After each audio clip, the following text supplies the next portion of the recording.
Hi, I'm going to talk now about creating a guide using SubjectsPlus version 1.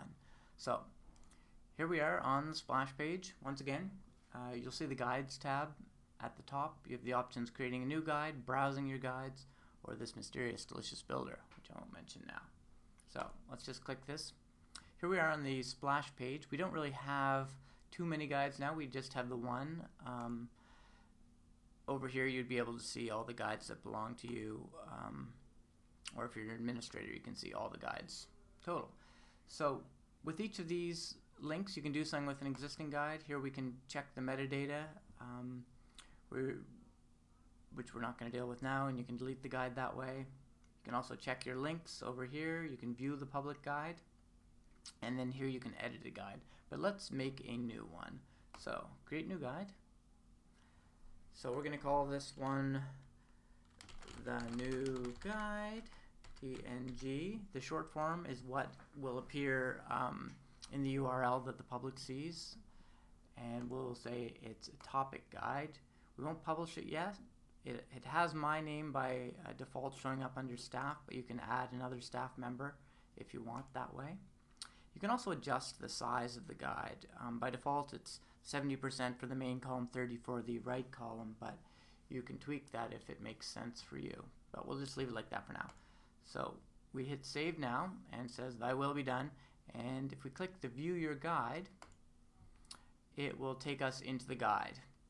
So the header is suppressed or squished by default just to give you more room to work with.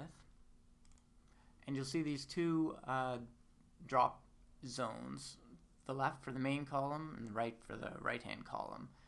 So basically the first thing you do is with your new box you can choose which type of content you want to add. The most basic type is this editable box. So we drop it, we drag and drop it onto that drop spot. And here we have a box and we give it a title, first test box, and we put in some text here, and we can save our changes and see that. That's just the basic kind of box type. If you want to edit it, you can click on the pencil. This will kind of minimize it. Just if you've got a whole bunch of boxes on the screen, it could be a way to see stuff and get a little help by clicking that, and delete if you want, but we don't want to. So let's edit it again. Here we see our box again, and we've got the usual WYSIWYG stuff up here, so we can make that text bold because it's very important. But we also have some other options.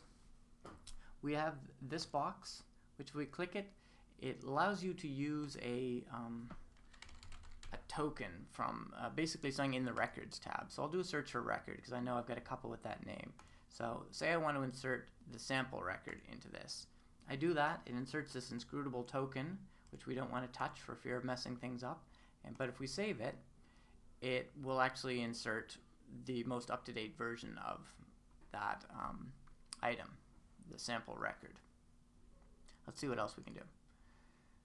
We've also got this box, which is a way of uploading a document, which I'm not going to do, but you could upload, a PDF or a Word document or whatever, and insert it that way.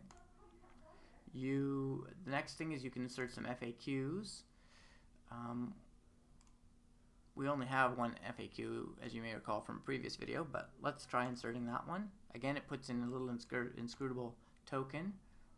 We save it, and it shows you that FAQ, which is put into a bolted list by default. And let's see what else we can do. The last thing is we can insert a link to a catalog record following these instructions, which I'm not going to do right now. So I'm almost out of time in my 5-minute Jing video, so that is part 1. We're going to save the changes to our guide, and please come back for part 2 where we'll do a little bit more. Thank you.